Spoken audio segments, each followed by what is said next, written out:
Alors maintenant, l'objectif, c'est d'exposer via des ingress. On a envie d'exposer, pour que ce soit quand même un environnement très pro, on a envie d'exposer Prometheus et Grafana via des ingress. C'est-à-dire que l'idée, hop, on va effacer tout ça, comme ça, on efface ça, on efface ça, ou ça, on va l'effacer, hop, on efface ça,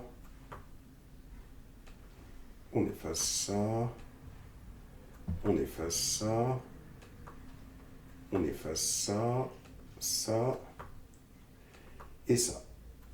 Et donc, nous, ce qu'on a besoin, alors on va garder que ce qu'on a besoin. Le node exporteur, ça, j'ai pas besoin de l'afficher. Alors ça existe, hein, mais j'efface ce que j'ai pas besoin. Je vais plutôt conserver uniquement Prometheus. Voilà. Ça, je vais l'effacer. Donc, qu'est-ce que j'ai dans mon système là? J'ai du Prometheus. Hop. Comme ça. Comme ça. Ça, c'est du Prometheus. Vous voyez, j'ai le service Prometheus. Hein. Si je vais faire carrément service. Hein. Service Prometheus. Alors, on l'a vu tout à l'heure. Ici, donc ça c'est le pod Prometheus. Hein. Je vais l'appeler le pod Prometheus maintenant. Ça y est, c'est peut-être pas la peine de mettre le... Vous avez compris le principe. On veut également ici le Grafana. On a le Grafana. Voilà, ici. Comme ça, on a le service Grafana. On a également ici, on a ici un alert manager. Voilà l'alert manager qui est ici. Et là, j'ai le service alerte qui est ici. Et là, l'objectif, c'est de créer un ingress. Alors, dans le document, je vais créer un ingress pour pouvoir me connecter à Grafana avec cette URL-là. C'est-à-dire que l'objectif, si on veut, on revient ici. Hein. Ça veut dire que l'idée, c'est que quand je ferai ça, je ferai http://grafana.exemple.com. Il faudra bien évidemment que dans le fichier host, ici, il faudra qu'il y ait une correspondance entre l'adresse IP de Minikube 192.168.49.2 et cette adresse hein, qui est ici. Hein. C'est-à-dire qu'il faudra qu'il y ait des correspondances entre cette adresse-là, ça c'est le fichier host, hein, on a dit ici, hein, /etc/host. Voilà. Donc il faudra qu'il y ait une correspondance entre ça et ça. Il faudra qu'il y ait une correspondance, si je viens de voir le document ici, entre prometheus.exemple.com, ici, 192.168.49.2, et je colle. Il faudra qu'il y ait une correspondance entre on a dit, il faut aller voir ici, hein, entre ce nom DNS, entre 192.168.49.2 et le on colle. Ah, pardon. On colle derrière ici. Voilà. Et donc ça veut dire que je vais créer 3 ingress, donc ça j'ai plus besoin. Donc je n'ai plus besoin, bien évidemment, maintenant vous n'avez plus besoin d'exposer, si vous voulez, les ports. Hein. C'est-à-dire que ici, par exemple, le port forwarding, vous l'arrêtez. Hein. Clear, hein, vous faites un clear. Et je crois qu'on avait fait un autre port forwarding avec 4 heures. Ça, vous l'arrêtez. On n'a plus besoin de ça, puisque ça, c'était vraiment pour tester. Maintenant, dans un but plus professionnel, il ne faut pas oublier que nous, on a, si vous voulez, ici, si je viens ici, je viens ici, on a un serveur, un contrôleur ingress. Voilà. Et là, pour faire un exemple, c'est-à-dire que l'idée, hein, c'est qu'on va créer un serveur, un composant ingress. Alors, par exemple, pour Prometheus, ça va faire un ingress pour Prometheus. Okay. Cet ingress va pointer sur le service qui expose Prometheus, ici. Et dès que je ferai, alors la commande, il faut aller chercher Prometheus, hein, puisque je donne l'exemple sur Prometheus, hein, je ne vais pas le faire pour tous, hein, seul ça va suffire. Hop, dès que je ferai, ici vous voyez, hop, je colle, dès que je ferai ça, qu'est-ce qui va se passer? Eh bien,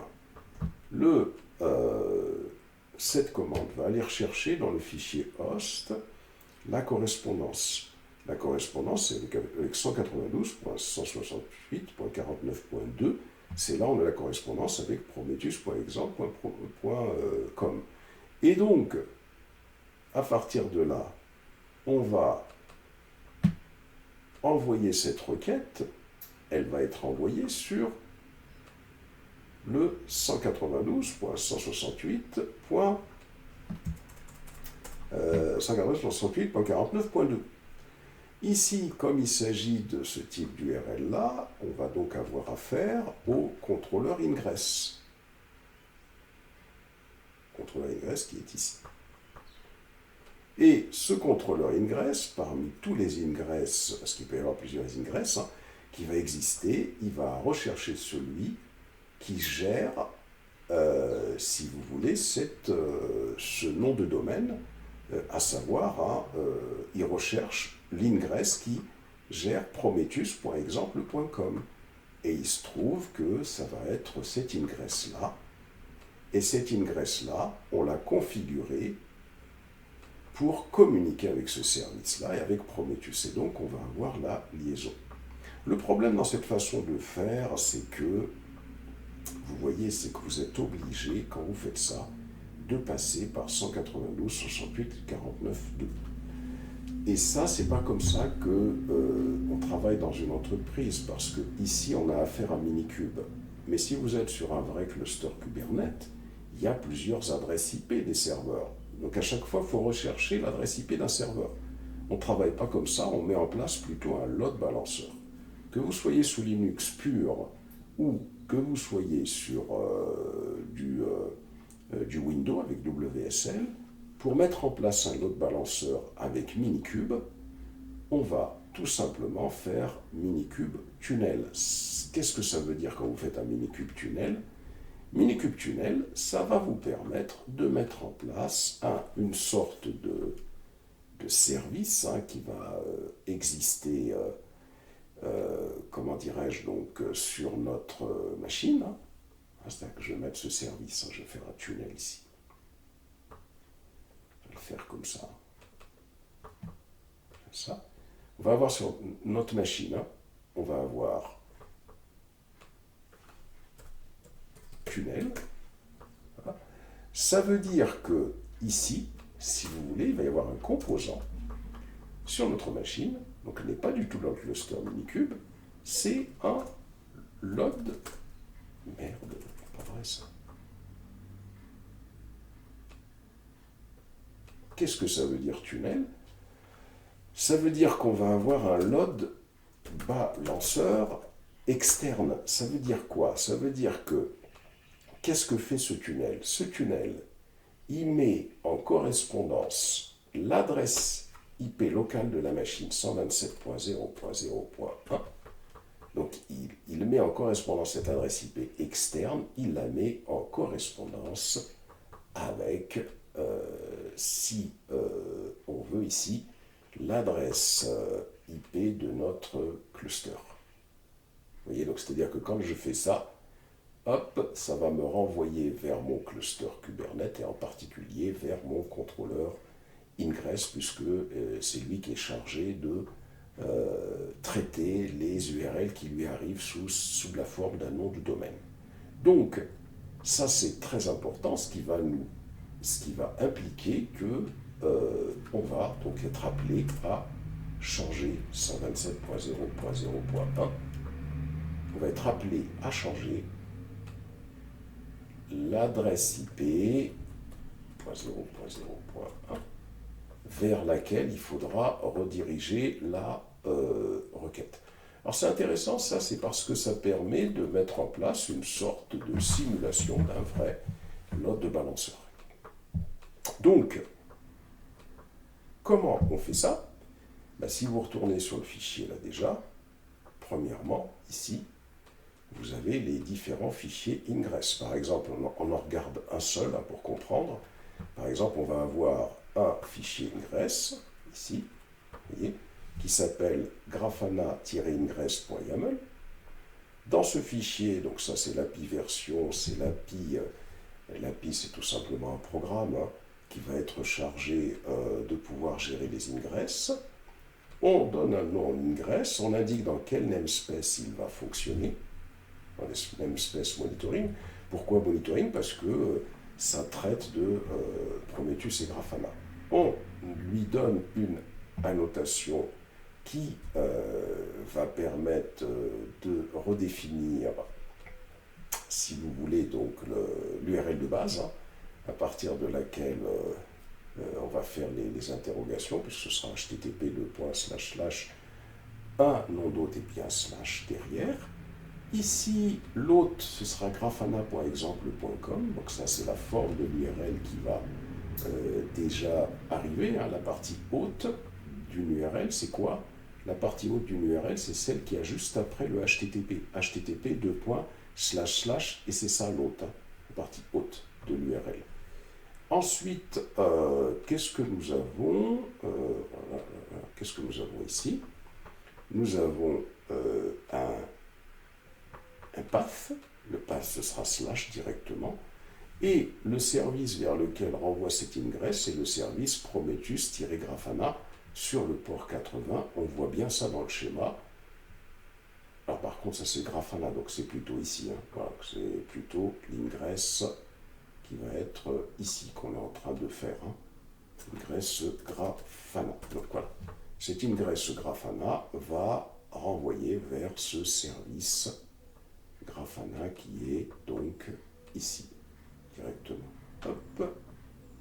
Et voilà à ce niveau-là. Voilà vers quoi il renvoie. Et donc ça va nous permettre de créer nos ingress. Les autres s'expliquent exactement de la même manière. Alors on y va. Hop. On récupère déjà ce premier composant-là. Alors là par contre, c'est pas du tout là où il faut aller. C'est plus... c'est ici. Clear. Donc je vais faire un nano. Hop. Je colle. Et je vais récupérer ce fichier-là. CTRL-C et je colle.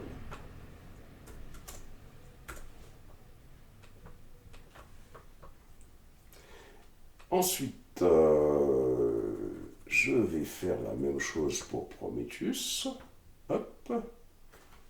Prometheus ingress. Je fais un nano. Je colle. Et puis, je récupère ce fichier-là.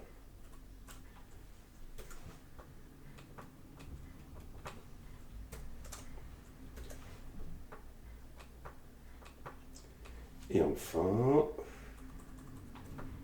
ici, j'ai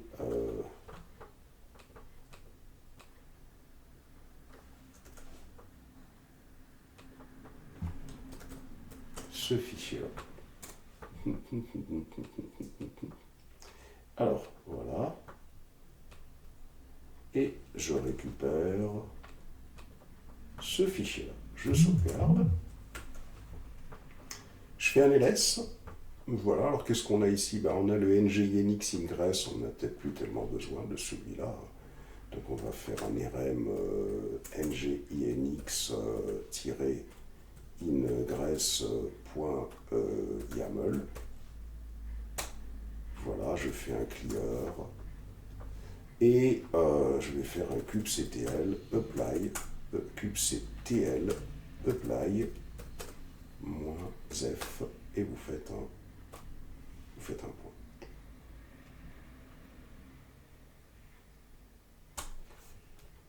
Alors, il me dit non encore API version, donc c'est Alert Manager Ingress qui doit être mal.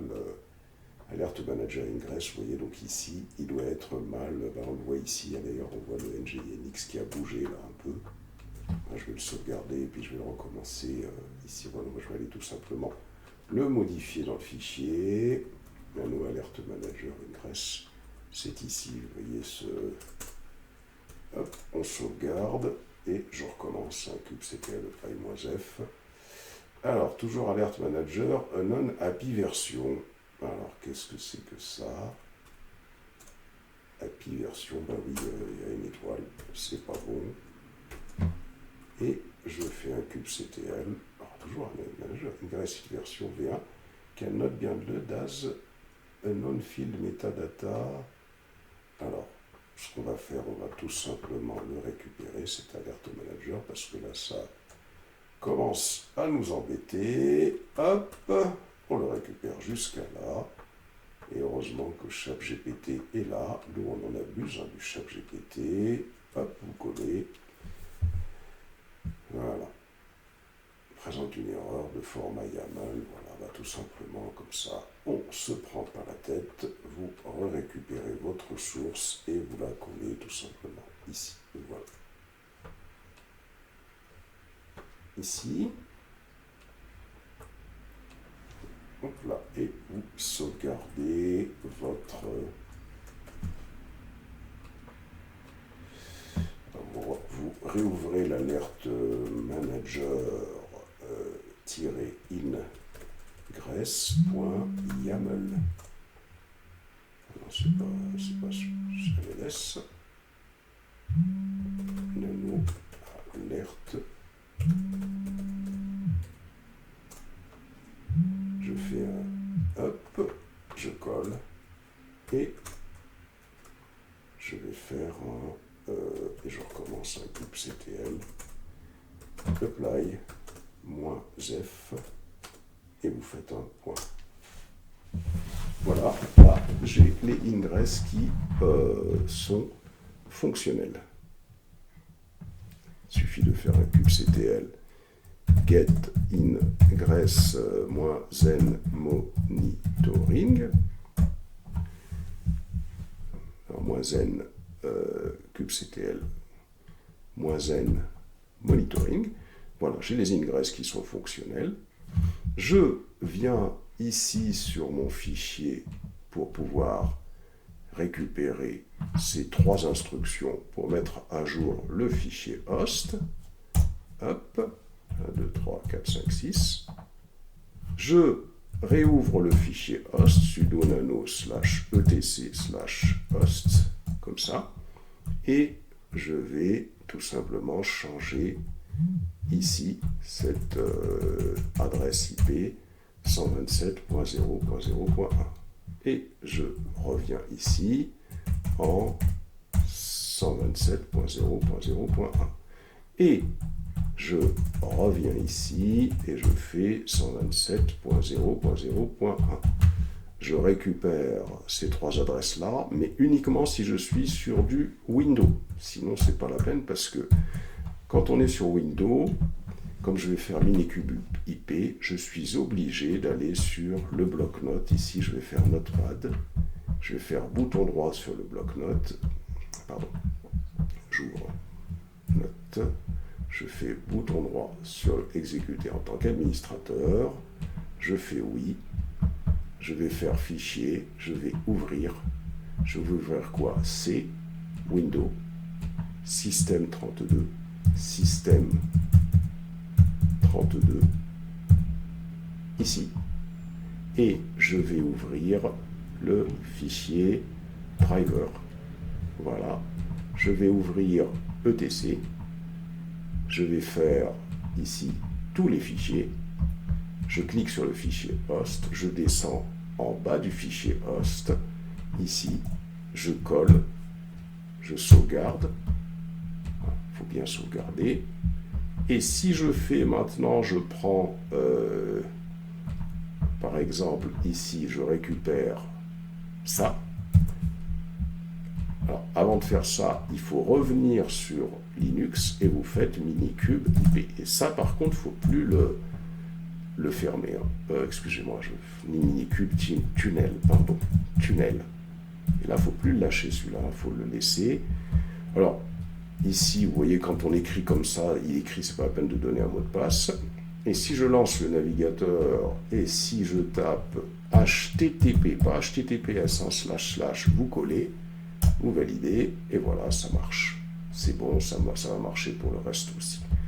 Voilà comment est-ce que on fait nos ingresses.